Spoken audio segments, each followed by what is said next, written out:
They taught you Rome, but they hid the Moors.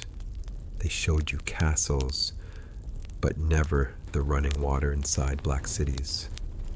Listen, while Europeans were tossing buckets of piss into the street, black architects were designing homes where water flowed through the walls like veins. Picture this.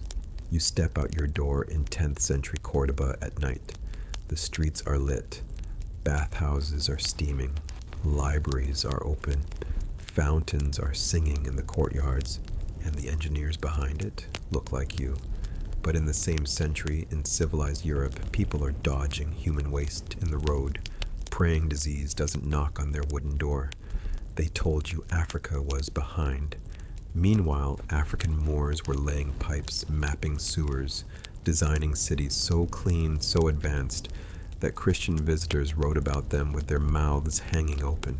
You were never supposed to know that, because if you knew your people were building water systems while Europe was still arguing about bathing once a year, you'd start asking dangerous questions. Who erased those chapters? Who decided your genius was too bright for the textbooks? Stay right here. In the next minutes, we're walking into the Moorish city they buried under lies, street by street, pipe by pipe, so you can see with your own mind how advanced black civilization really was, and why they needed you to forget it. Picture this. You step into 10th century Córdoba at night. The streets are lit, bathhouses steaming, libraries glowing, water moving through the city like a quiet heartbeat. Now, pan the camera north. Same century. Most of Europe, dark, mud, filth in the streets, chamber pots flying out the window like it's a sport. They call that the cradle of Western civilization. Meanwhile, the Moors are out here building cities that would put some modern towns to shame. Let's walk it. In Moorish Spain, houses with running water, public baths on every corner, underground pipes carrying fresh water in, dirty water out, hospitals, schools, streetlights. In most of Europe at the same time, people tossing waste in the road, drinking from the same river they bathed and dumped in. Bathing is dangerous, sermons from the pulpit. Streets so filthy, disease had its own throne. They tell you Africa was behind, but ask yourself who was washing daily? And who thought soap was suspicious? See, when the Moors crossed into Europe, they didn't just bring swords. They brought science, architecture, mathematics, hydraulics. They carved aqueducts into mountains. They engineered fountains that weren't just pretty, they were pressure systems. They mapped water like other men mapped war. They turned dry land into green paradise with irrigation, so precise you could time your planting to the flow of the channels. And what was the European elite doing? Sprinkling perfume over bodies that hadn't seen a proper bath in months, building castles with no plumbing, while Moorish engineers were designing palaces where water ran through marble like veins through a body. Let's be clear, these Moors, they were black, Africans, children of the same sun they tell you to be ashamed of. North Africa, West Africa, melanin in turbans and robes, running empires while Europe was still trying to figure out basic hygiene. They don't like to zoom in on that part, because if you see Córdoba, Seville, Granada in their primes, if you see the gardens, the canals, the universities, you start asking dangerous questions. How did we go from building water systems to being written as people who needed to be civilized? How did the teachers become the ones written as students? That's why they chopped your story into pieces. They show you Europe's castles, but not the Moorish plumbing underneath. They show you medieval times, but not the African minds that dragged Europe out of its own dirt. Listen close. When the black world was designing systems, Europe was still surviving seasons. And when the Moors were calculating flow rates, Europe was praying the plague would pass them by. When African engineers were making water dance through cities, European nobles were stepping over human waste in their own courtyards. You've been lied to about who was advanced. This is not trivia. This is power. Because if they can convince you your ancestors were barefoot in the dark while Europe was shining, you'll never question why their version of civilization always starts with you at the bottom. Stay with me. Next, we're stepping deeper into those Moorish streets, inside the houses, into the baths, into the blueprints.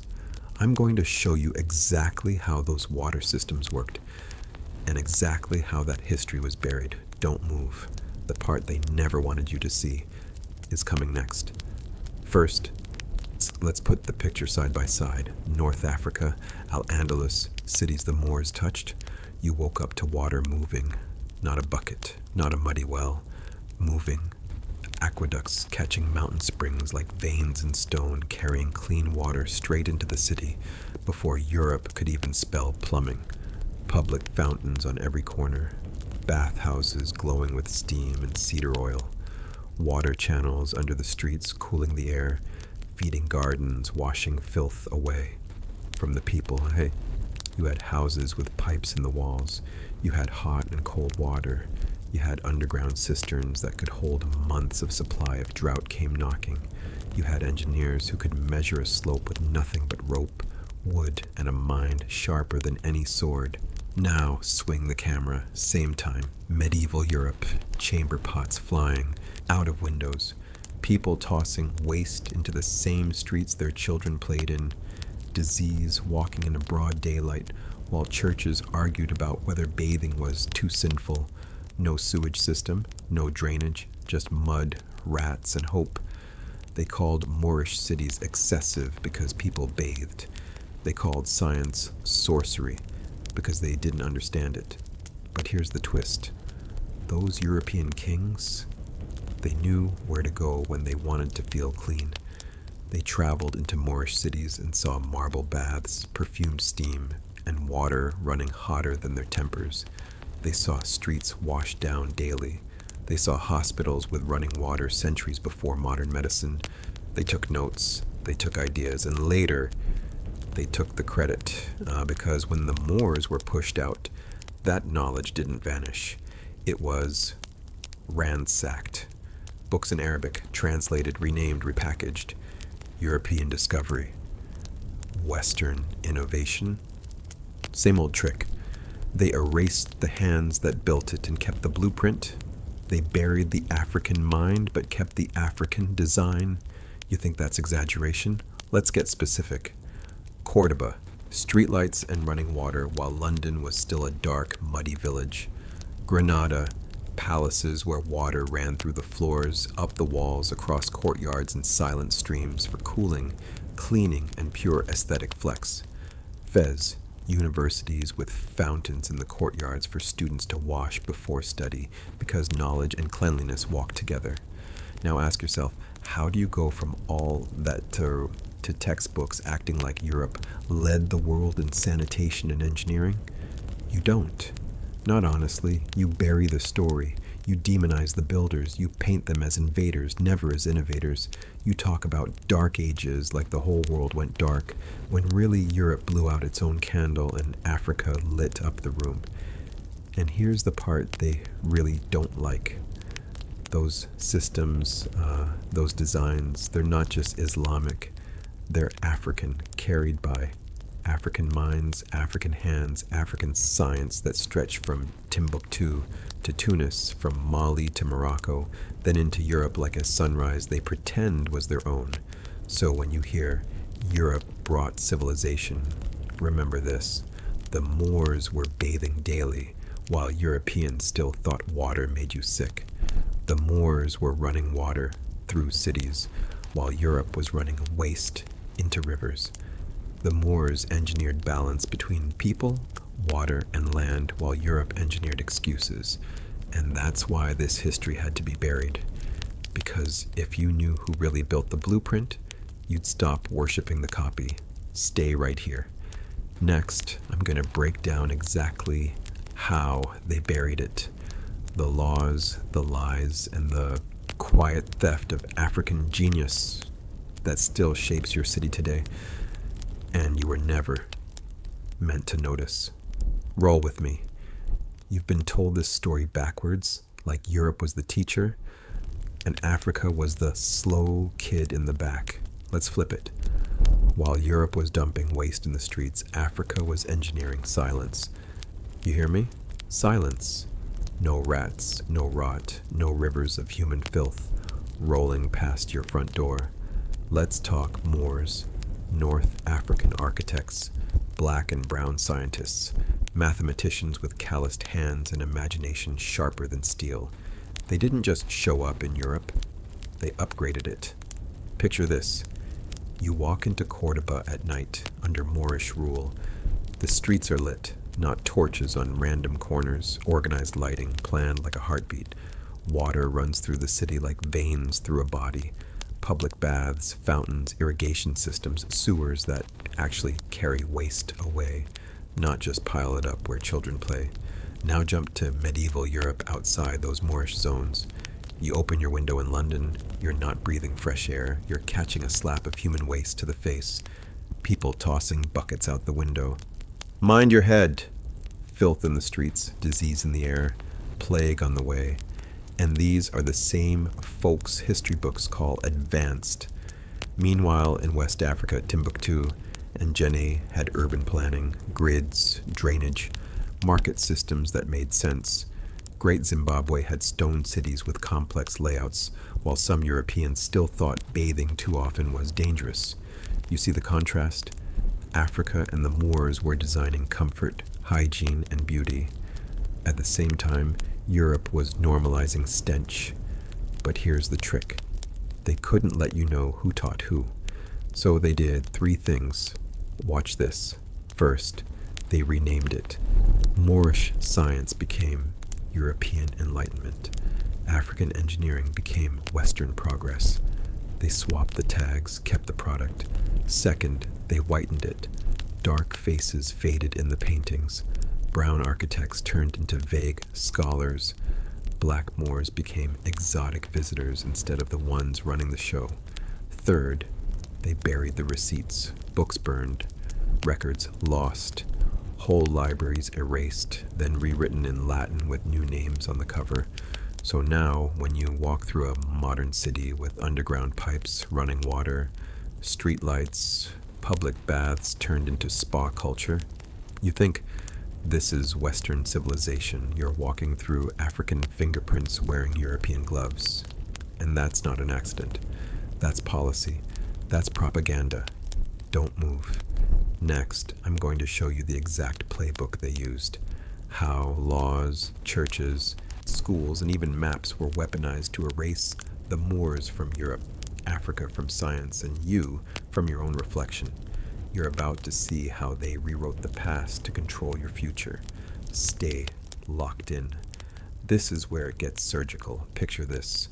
On one side of the Mediterranean, you got Europe, streets muddy, chamber pots flying out the window, human waste splashing on stone, rats running the night shift, plague on repeat, perfume doing overtime because soap was still a rumor. Now cut to the other side. Córdoba, Fez, Timbuktu. Cities built by Moors and their kin, Africans with blueprints in their blood, stone streets washed clean, bathhouses glowing like temples, running water flowing through the city like veins through a living body, engineered, measured, mastered.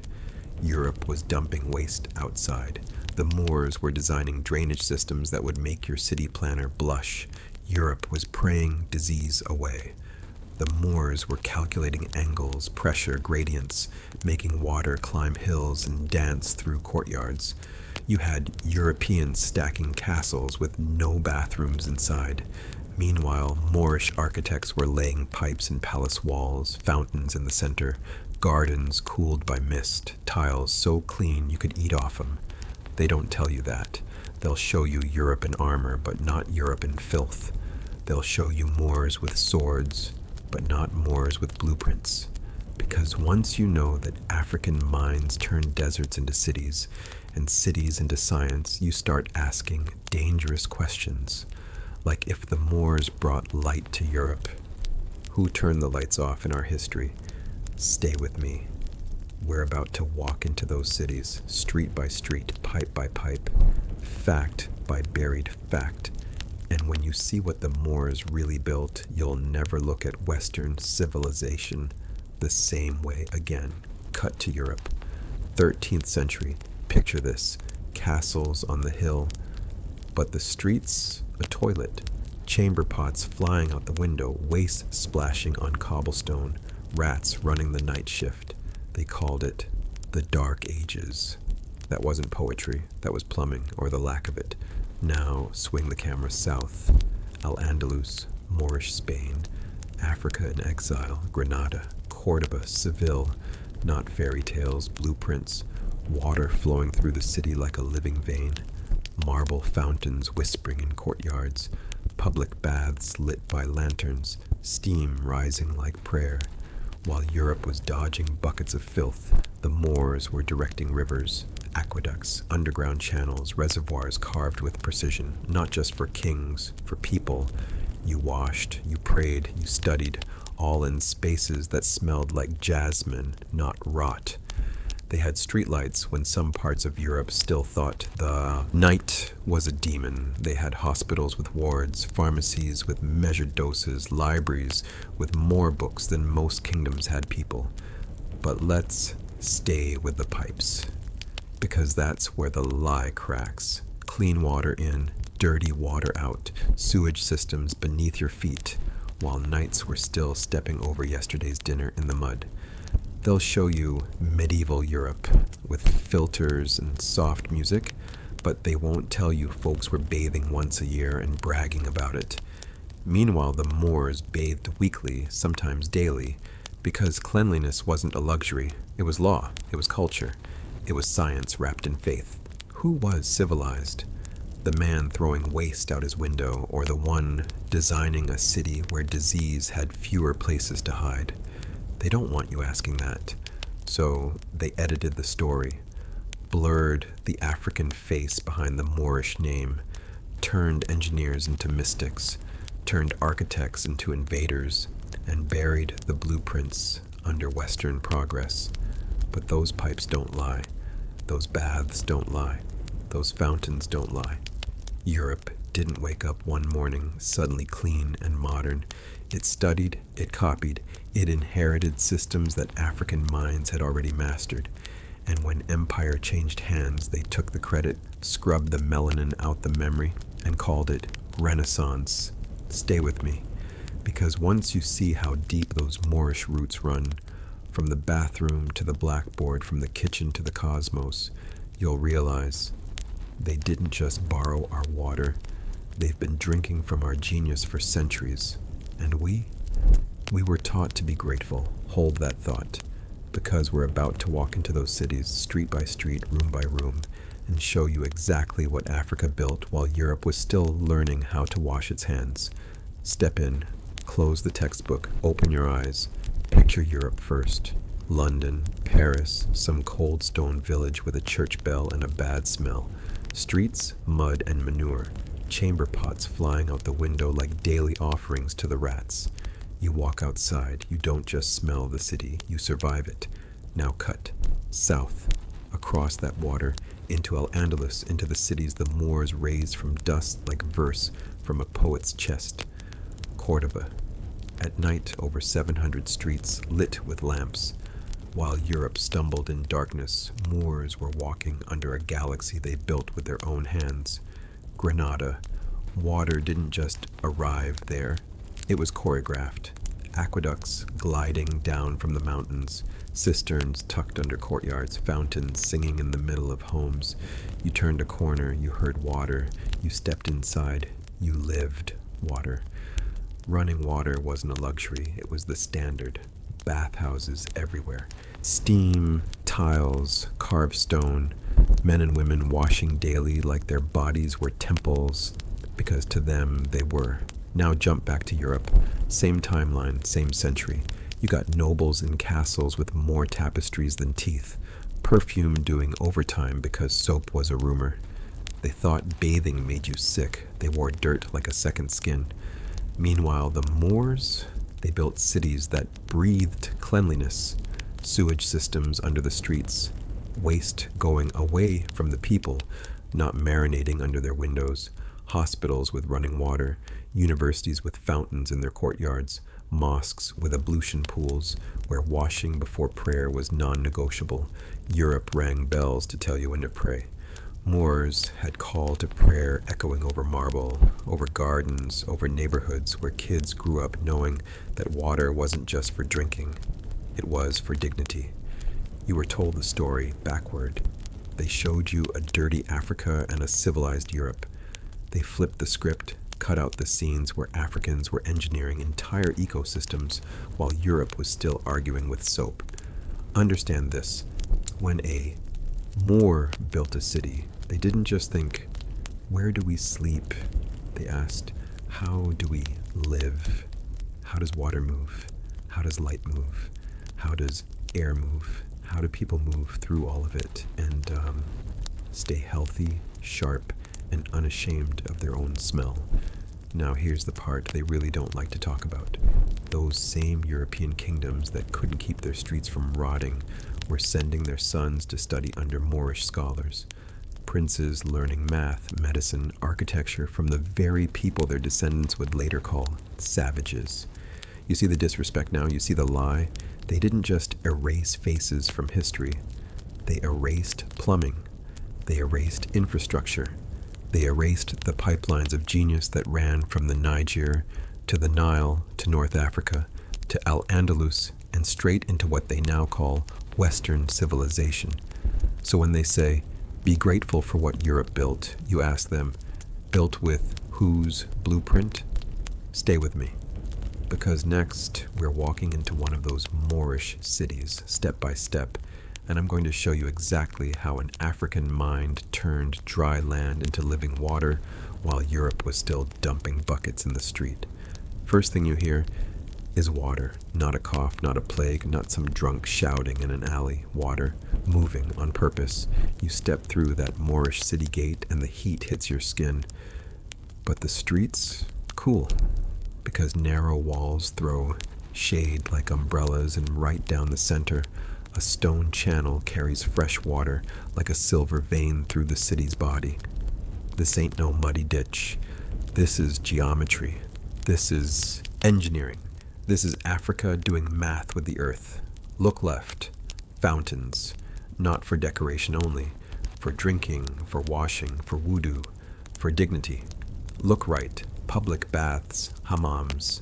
Steam rolling out the door, tiles shining with patterns so precise you'd think the floor was reciting poetry. Now pause. Freeze that frame, because while this city is flowing with running water, steam, soap, perfumes, and doctors who actually wash their hands, Europe at that same hour is leaning out of a wooden window to throw a bucket of waste into the street and yell, "Heads up!" They called it civilization, but the rats called it buffet, the fleas called it business, and the plagues, they just clocked in and went to work. Meanwhile, in Córdoba, in Seville, in Granada, under African rule, you've got street lamps lit at night while half of Europe goes to sleep in the dark, praying the shadows don't move. Hospitals with wards separated by illness. While Europe still thinks sickness is a curse you pray away, not a problem you study and solve. Libraries with hundreds of thousands of books while most European kings can't even read their own names clean. You walking with me? Listen to the city. You hear the call to prayer echo off the tiles. You hear scribes scratching ink on paper. You hear students arguing over astronomy, medicine, algebra, under arches carved by African hands. Now imagine the smell. Orange blossoms in the courtyards, mint in the tea, olive oil in the lamps, soap on clean skin. That's not just hygiene, that's a worldview. Because to the Moors, clean water wasn't a luxury. It was law, it was faith, it was science, all braided together. So while Europe is tossing waste into the same streets their kids are playing in, then wondering why half the town gets erased by disease, the Moors are building aqueducts, cisterns, underground channels, water systems so advanced that even modern engineers still stand there like, wait, they did this when? This is the part they skip in your textbooks. They'll show you medieval Europe as if the whole world was dirty and dark. Nah, the darkness had an address, because at the exact same time Europe is marinating in filth, Africa's children are calculating the curve of the earth, mapping the stars from observatories in Al-Andalus, writing medical texts that Europe later copies, translates, stamps with new names, then pretends they made from scratch. They tell you the Renaissance just appeared out of nowhere, like a magic trick. No, the light they brag about was reflected, borrowed, imported, carried through Moorish doors, across Moorish bridges, inside Moorish books that Europe later claimed like a thief with amnesia. So, when someone says, Europe dragged the world out of the Dark Ages, you look them dead in the eye and ask, then why were the streets of Al-Andalus glowing at night, while your cities stank at noon? Why did African engineers have running water, sewage systems, and public baths, while your nobles thought bathing twice a year was good hygiene? Let that sink in. Because this isn't just about pipes and puddles, it's about mindset. One culture said, water is sacred, people deserve to live clean. The other said, just throw it out the window and hope God is in a good mood.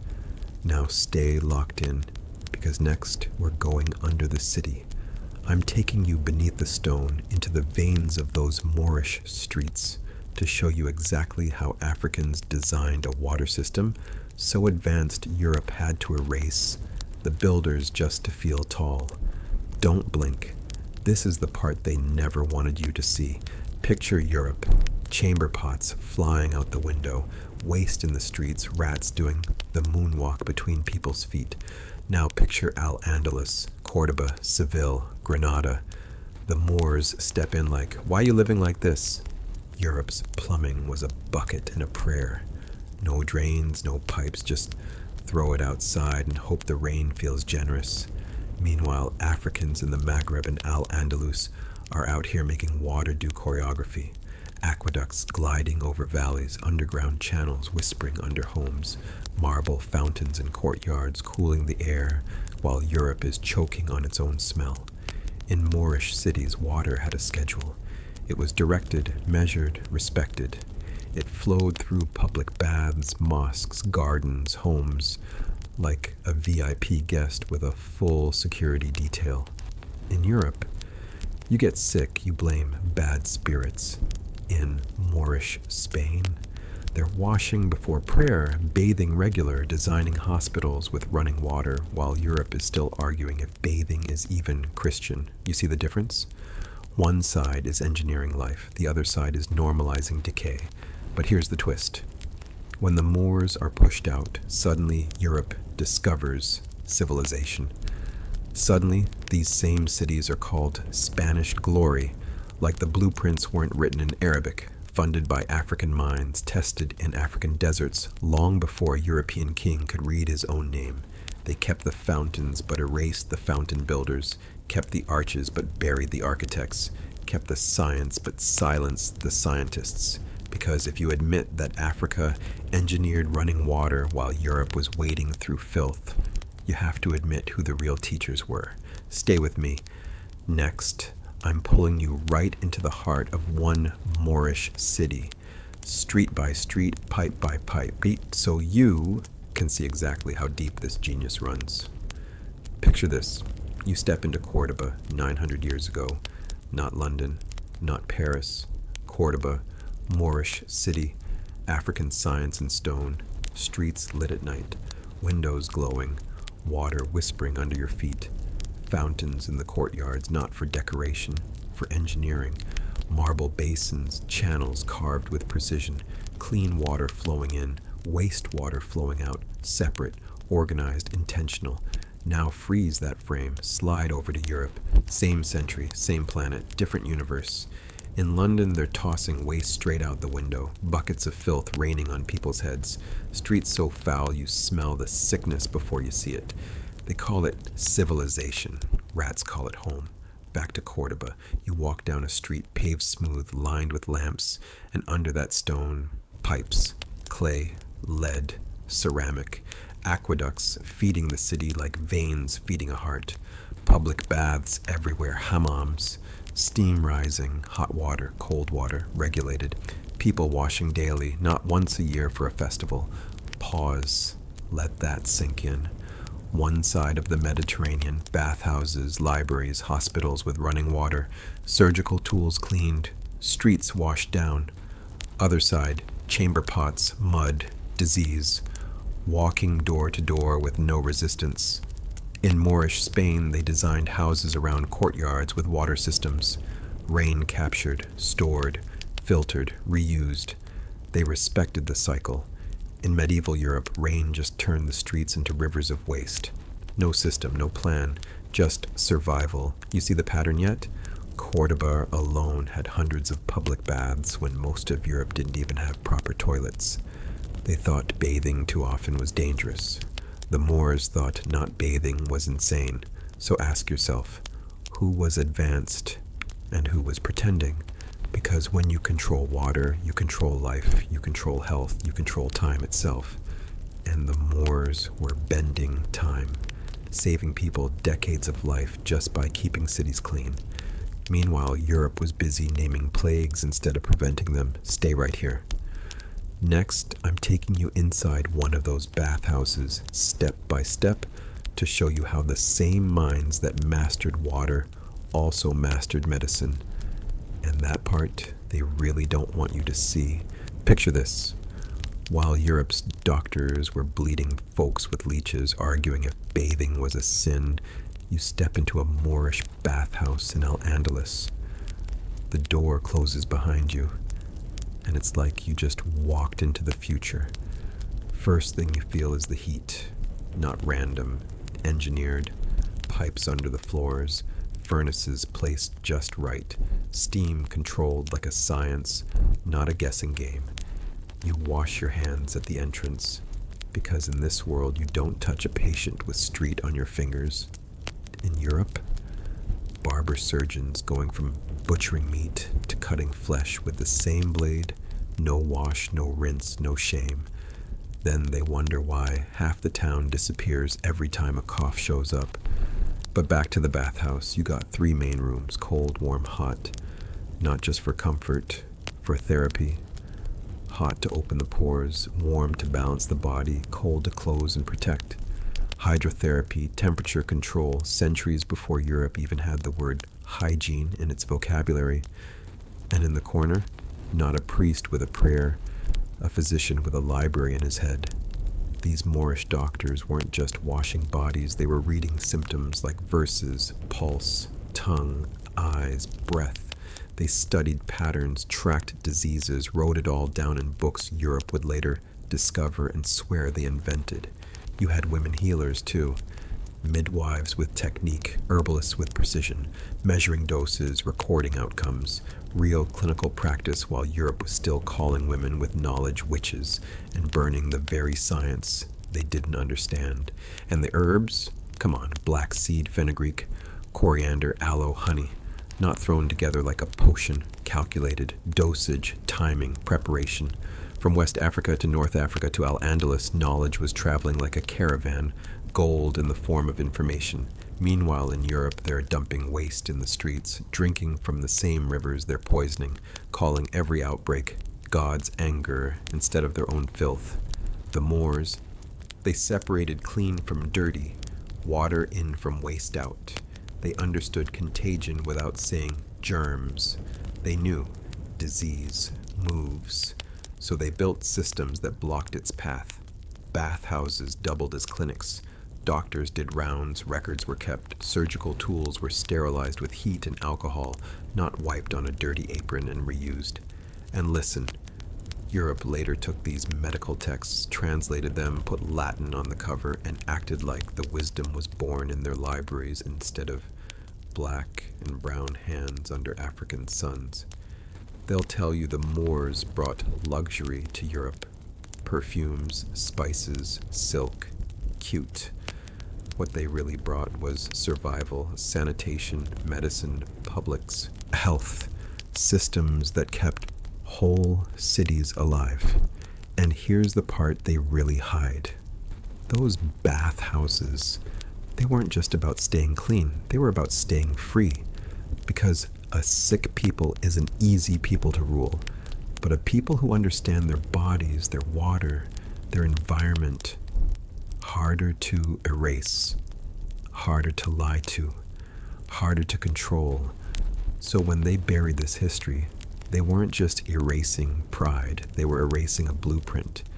Because if you knew your ancestors were running clinics inside bathhouses while Europe was still debating if washing was dangerous, you'd start asking dangerous questions like, if they lied about this, what else did they flip upside down? Stay with me.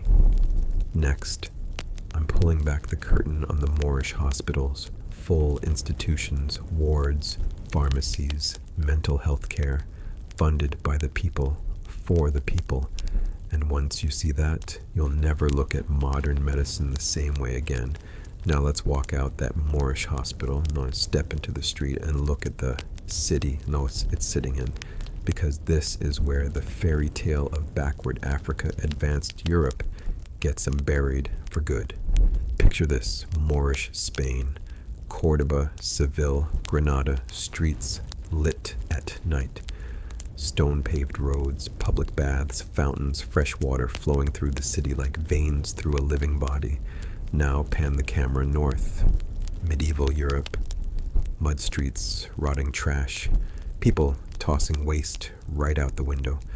No sewage, no drainage, just filth and faith. One side is engineering on water. The other is preying away at all the disease. The Moors built aqueducts and underground channels, brought water from the mountains, split it through neighborhoods, fed homes, mosques, gardens, fountains, running water, in the house, in the palace, in the public baths. Europe? They're still arguing if bathing is sinful, still believing sickness is God's punishment, while they drink from the same stream they dump their waste in. You got Moors designing public baths, where the poor could wash like royalty, hot rooms, cold rooms, steam, clean towels, soaps, perfumes. You got Europeans wearing the same outfit until it could stand up on its own. You got Moors separating clean water from dirty, using gravity, pressure, design.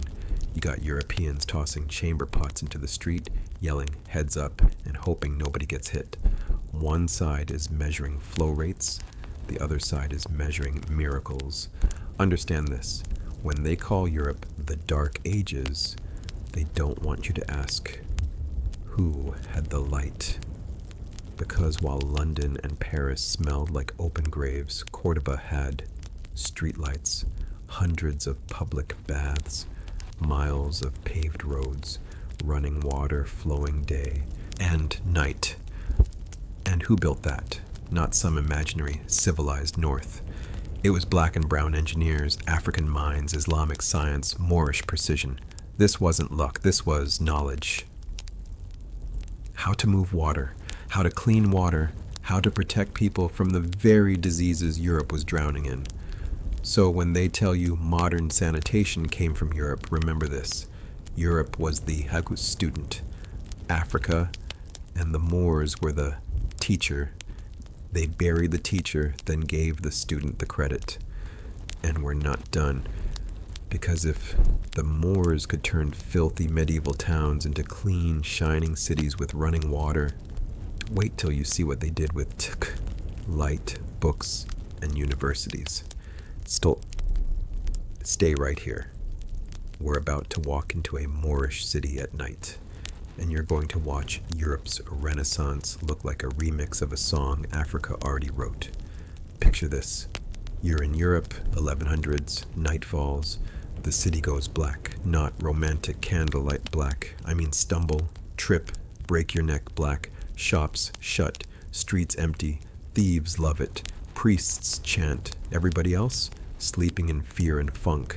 Now shift, slide south. Al-Andalus, Moorish Spain, same century, same planet, different universe. Night falls in Córdoba, and the city lights up. Miles of streets lit, lamps burning along the roads, bridges glowing over clean water, shadows dancing off white stone walls. While Europe was praying not to step in human waste, Moors were strolling under streetlights they engineered themselves. You think that's a flex? We're just warming up, because where there's light, there are books. In Paris, a rich man might own 20 books, hand-copied, locked away like treasure. In Moorish lands, Córdoba alone had libraries stacked with hundreds of thousands of books, mathematics, medicine, astronomy, philosophy, poetry, that could make a stone feel something. While Europe argued whether bathing was a sin, African and Arab scholars in Al-Andalus were translating, preserving, and upgrading knowledge from Kemet, Timbuktu, Baghdad, and beyond. They weren't just reading, they were editing the blueprint of civilization. Now let's talk universities. Europe loves to brag about Oxford, 1096, cute, respectfully, cute. But Africa, we had Timbuktu, Sankore, universities where 20,000 students studied under scholars so sharp their footnotes had footnotes. We had Al-Qarawiyyin Al-Wasi'ifo in Fez, founded by a North African woman, Fatma Al-Firi, while Europe was still trying to remember how to build a decent roof. These weren't just schools, they were knowledge cities. Courtyards full of debate, ink-stained fingers, scrolls stacked like skyscrapers, and the Moors. They took that African genius, mixed it with science from the East, and dropped it right in Europe's backyard. They lit the streets, they cleaned the water, they taught Europe how to wash, how to calculate, how to heal, how to think beyond the world is flat. Then, centuries later, Europe wakes up, dusts off the books they got from Moorish libraries, and rebrands it the Renaissance. A rebirth of Europe built on knowledge Africa and the Moors had kept alive while Europe was drowning in its own dirt. They call it a miracle. We call it maintenance. And here's the part they don't like to mention. When the Moors were finally pushed out, libraries were burned, scholars scattered, names erased from the story. But the ideas stayed, the system stayed, the blueprint stayed. Europe put on new clothes, but the pattern on the fabric that was ours stay locked in, because next we're going to peel back how Moorish science, African memory, and stolen credit built the very Europe that now pretends it saved the world. You're about to see how a people they tried to bury were actually the roots of everything they brag about today. Roll the tape. Let's talk plumbing and power. Let's talk receipts. When the Moors walked into Europe, they didn't just bring books and numbers, they brought water that moved. On purpose, through walls, through streets, through cities. Córdoba lit up like a constellation while London was still a muddy rumor. Street lamps glowing, paved roads, public baths, libraries stacked to the ceiling, and water flowing through homes like it was the most normal thing in the world. Granada, they carved water into the earth like poetry. Aqueducts, fountains, irrigation systems so precise they could tell time by how the water moved. They didn't waste a drop. Meanwhile, in much of Europe, they were dumping waste out the window into the same streets they walk their children through. No sewage system, no drainage, just hope and disease. Understand this. While Moorish engineers were designing cities where water ran clean, Europe was praying the rain would wash the filth away. While African minds were mapping hydraulics, pressure, flow, Europe was throwing buckets into wells and calling it advanced. They'll show you medieval Europe with castles and candles, but they won't show you the smell. They won't show you the rats. They won't show you that the Dark Ages were only dark because they tried to erase the African light that walked in with the Moors. Because here's the twist. Those Spanish palaces with perfect courtyards, marble fountains, and gardens that watered themselves, that's African engineering wearing a European passport. Those tiled baths, those underground channels, those rooftop systems catching rain and feeding homes. That's black genius they rebranded as Western civilization after they pushed the Moors out and rewrote the credits. They'll brag about Renaissance, but won't tell you the plumbing, the hospitals, the universities, the city planning were already running under Moorish rule, while the rest of Europe was still trying to figure out how not to poison itself. Stay with me, because this isn't just about old pipes and pretty fountains. This is about a pattern. Africa builds, Europe forgets, then Europe claims. And if they lied about water, if they lied about cities, if they lied about who cleaned up their mess, what else did they steal, rename, and sell back to the world as their own? Don't blink. Next, we're going straight into that theft. How Moorish science, black astronomy, African medicine became European genius the moment the original authors were buried or banished. You're about to see how deep the robbery goes. Stay locked, roll the tape, let's talk cities. Not castles and fairy tales, real streets, real people, real plumbing.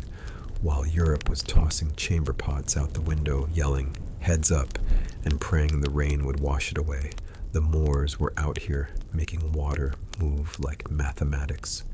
Picture Córdoba at night, lamps lit, streets paved, public baths steaming, libraries stacked to the ceiling, water flowing through the city like veins through a living body. Now zoomed to Seville, London.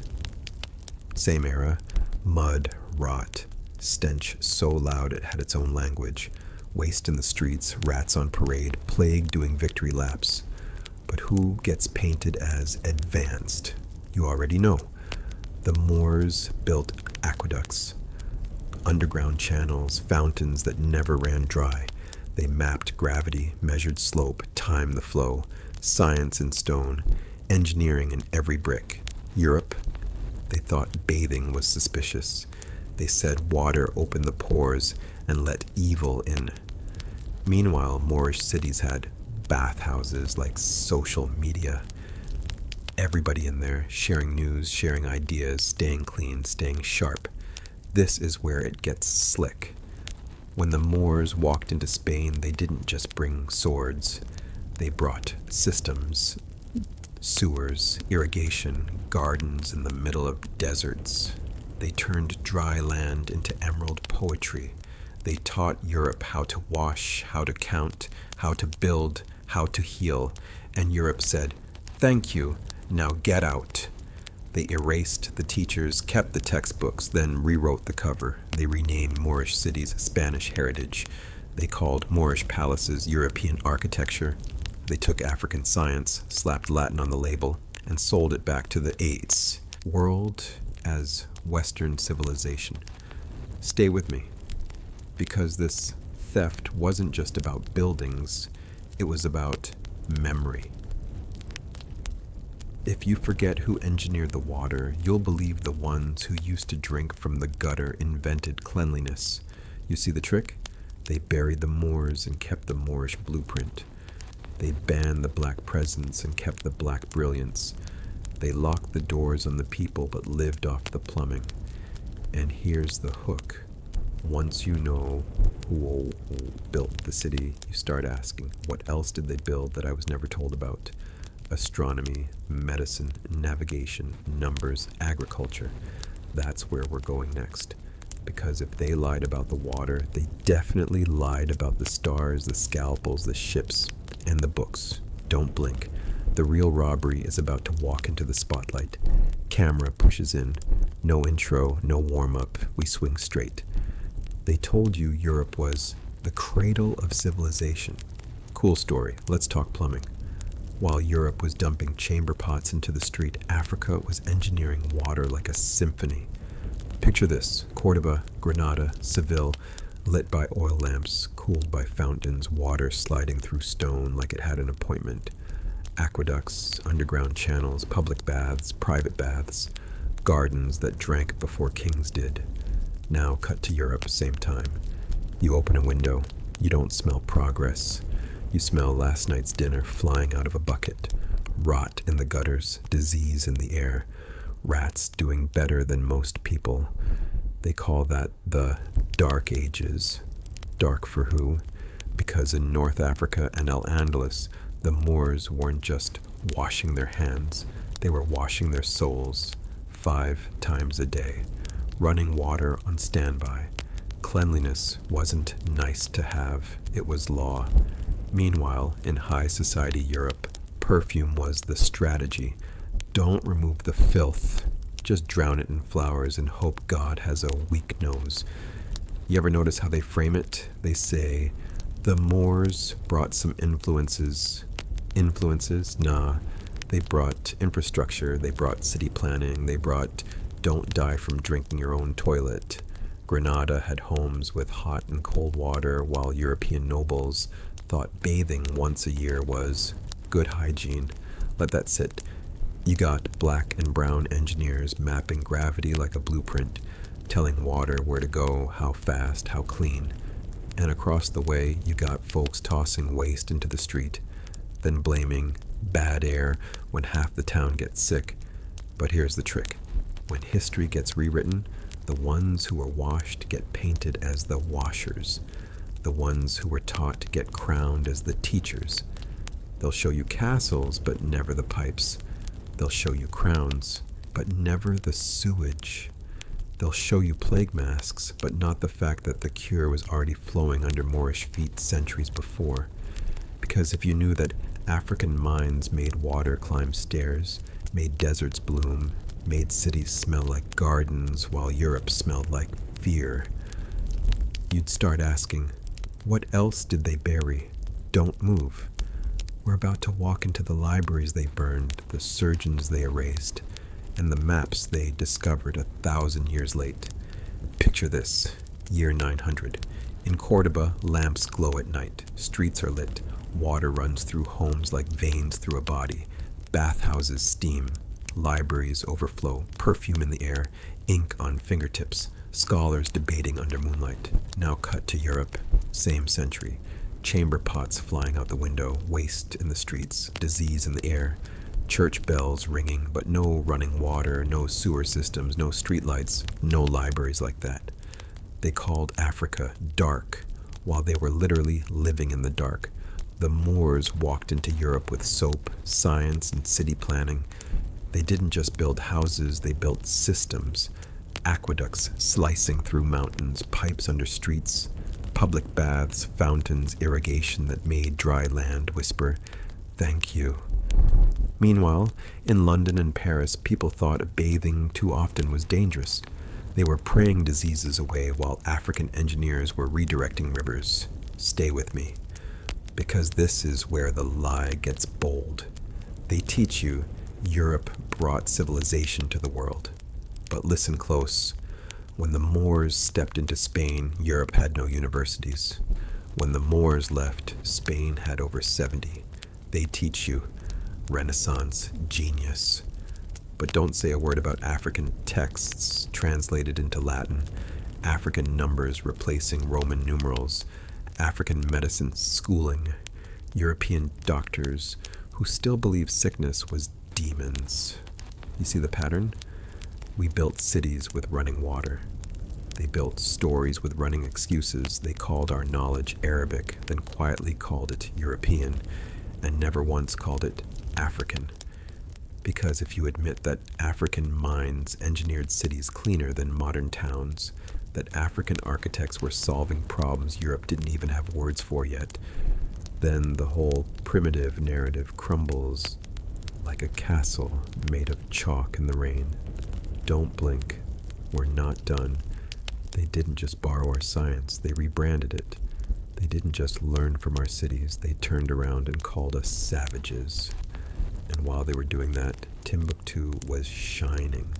Cairo was calculating. Ifriqiya was irrigating. Ethiopia was mapping stars. So ask yourself, if the Moors could turn Europe's mud into marble, what were we doing back home with no one to hold us back? Stay right here. Next, we're stepping into Timbuktu, where the illiterate African was writing books, Europe wouldn't understand for another 500 years. Timbuktu. Say it slow. Timbuktu. They turned it into a joke in cartoons, a punchline for middle of nowhere.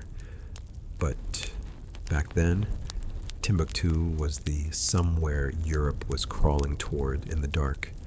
While Europe was bragging about finally learning to sign their own name, Timbuktu had libraries so full, scholars complained about shelf space. You see, in Oxford, books were chained to the wall. In Timbuktu, books were walking in the streets, in people's heads, in people's homes, copied by hand, wrapped in leather, stacked in rooms that smelled like ink and history. Europe had castles. Africa had campuses. They had dungeons. We had debates. They were arguing if witches float in water. We were writing about astronomy, medicine, law, trade, spiritual science, and how to cross the Sahara like it was a highway. In Europe, a scholar might see 10 books in his whole life.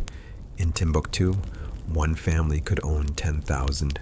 Let that sit.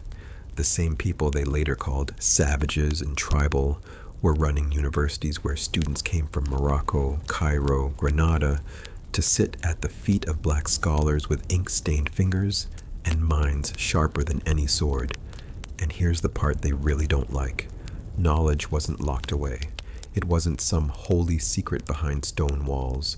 It moved with the people, merchants, imams, judges, healers, all walking hard drives of African genius. While Europe was praying for the plague to pass, Timbuktu was calculating eclipses and writing medical texts Europe would later discover, translate, rename, and pretend they invented. They tell you Africa had no written history. Meanwhile, the Sahel was sweating libraries, manuscripts on law, on women's rights and marriage, on business contracts, on how to treat mental illness without chaining people like animals. So ask yourself, if this was backward, what do you call folks who had to wait centuries just to catch up to what you already wrote down? And remember the Moors, those black architects of Europe's glow-up. Many of their teachers, their books, their methods, and had roots that ran right back through places like Timbuktu.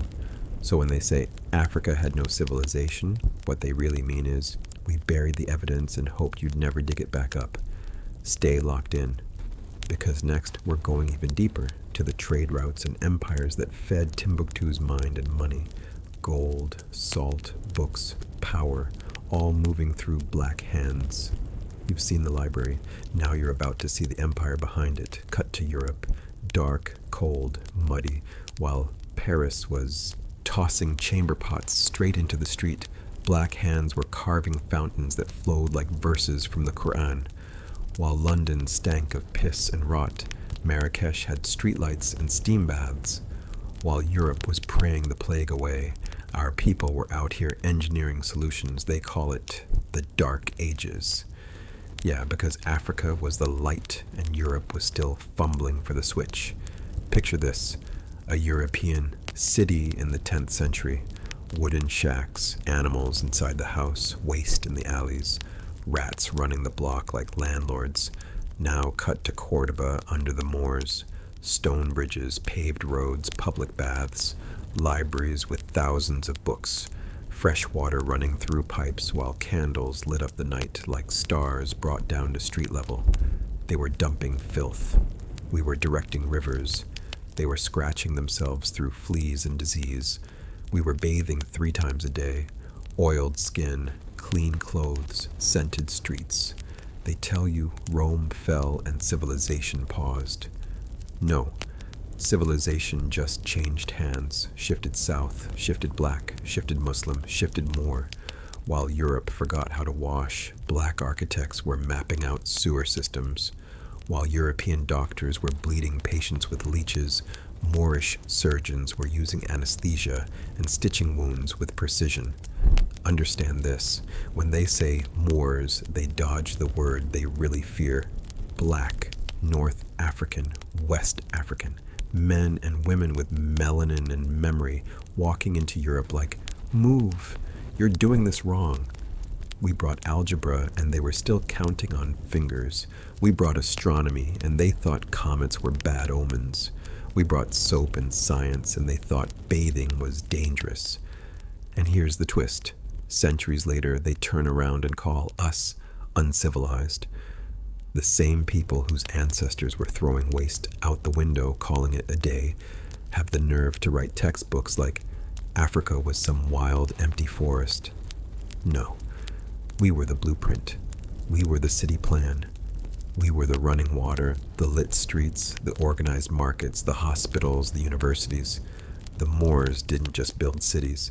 They upgraded Europe's firmware, downloaded African knowledge into a continent still buffering. But stay with me, because this ain't just about plumbing and pretty buildings. This is about how power moves when black genius walks into the room. They don't tell you this because if you knew that your ancestors were the ones who taught Europe how to live clean, how to read, how to count, how to heal, you'd stop begging for a seat at the table and remember you built the damn house. And we're not done. You've seen the water. You've seen the streets. Next, we're going inside the mind, into the science, the medicine, the maps, where black brilliance didn't just flow, it rewired the world. You've seen the water. You've walked the streets. Now step into the mind, because what the Moors brought to Europe wasn't just pretty fountains and clean alleys. They brought a different operating system for the human brain. Picture this. Europe is coughing, rotting, bleeding in the streets, plagues, filth, superstition. If you got sick, they blame the devil, the moon, or your sins. Meanwhile, in the libraries of Córdoba, Toledo, Granada, black and brown scholars are in white robes, ink on their fingers, scalpels in their hands, books stacked to the ceiling. They're not guessing, they're measuring, they're documenting, they're experimenting, they're writing medical encyclopedias when half of Europe can't even sign their own name. They're performing cataract surgery, while some Europeans still think bathing is bad for your soul. They're charting the human body like they chart the stars, with precision, with patience, with respect for the design. Hospitals? The Moors had them. Not just places to die, but places to heal. Separate wards, clean linens, trained staff, running water flowing through the building like a bloodstream. Pharmacies, the Moors had them. Herbs catalogued, dosages measured, remedies tested, knowledge passed down in books that would later be discovered in Latin and paraded as European genius. Let's talk numbers. Córdoba alone had hundreds of public baths, paved, lit streets, libraries holding up to hundreds of thousands of books. London at that same time, mud, smoke, waste in the streets, a few hundred books if you were lucky. And that's not shade, that's timeline. The Moors didn't just bring water, they brought order. They brought systems, Dorsis. They brought science with a soul. Astronomy, they're charting stars, naming them, mapping the skies with such accuracy that their data still sits inside modern science like a quiet heartbeat. Navigation, they're drawing maps that will guide ships across oceans centuries later. They're calculating the Earth's circumference while people elsewhere still argue about whether it's flat. Mathematics, they're refining algebra, pushing geometry, building the language of engineering that would later hold up cathedrals, bridges, and empires. And through all of this, black and brown hands are turning pages, holding compasses, designing aqueducts, cleaning instruments, teaching classes, healing the sick, translating worlds. But here's where it gets twisted. Over time, the same Europe that drank from Moorish fountains, studied Moorish books, and walked on Moorish roads turned around and called the people who built it barbaric, primitive, savage. They buried the names. They rebranded the books. They scrubbed the faces from the paintings. They turned black brilliance into a footnote, then tried to erase even the footnote. So you grow up thinking Africa had huts, Europe had castles. You grow up thinking we were late to civilization. You grow up thinking we contributed nothing. Meanwhile, your ancestors were over there installing plumbing before some folks figured out washing their hands could save their life. Understand this. History didn't forget you. History was edited, rewritten, whitewashed, marketed. Because if you know that your people once lit up continents, you might start asking why you're always shown in chains.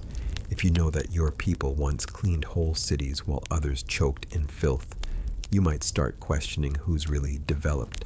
If you know that your people once mapped the stars, operated on eyes, built libraries that swallowed cities whole, you might stop seeing yourself as behind and start seeing yourself as interrupted. That's what this story is. Not a flex piece, not nostalgia, but a reconnection. Because this isn't just about the Moors, this is about you. Sitting there with a phone in your hand, scrolling through a world that still profits off your amnesia. You've been trained to think your highest achievement is survival. But your bloodline didn't just survive. It engineered, it designed, it healed, it imagined.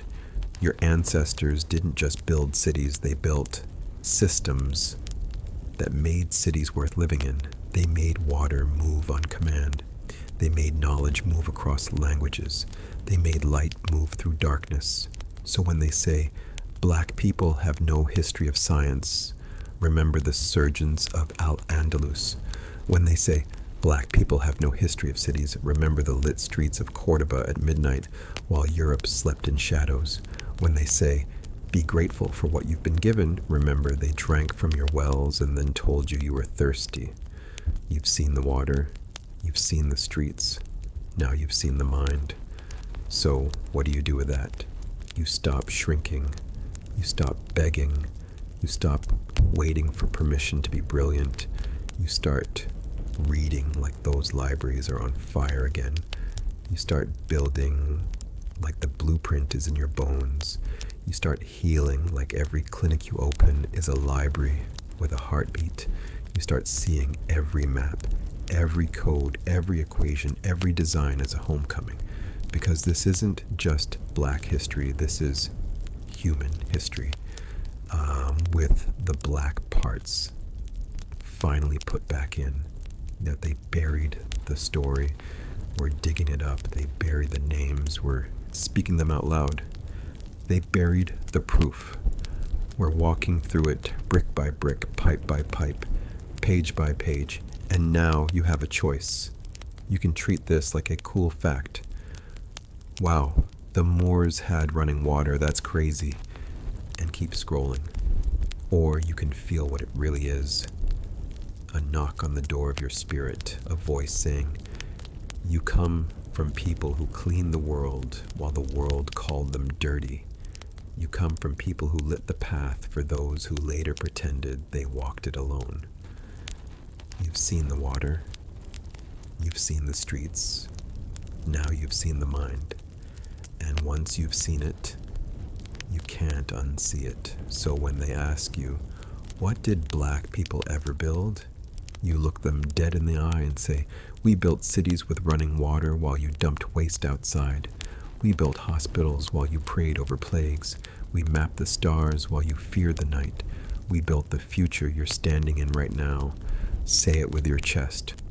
Say it for your ancestors. Say it for the kids who still think their story starts with chains. You've seen the water. You've seen the streets. Now you've seen the mind. Remember it. Repeat it. Rebuild from it. Because this isn't the end of the story. This is you finally turning the page. You've seen the water. You've seen the streets. Now you've seen the mind. Loop that. Live that. Because you've seen the water. You've seen the streets. Now you've seen the mind.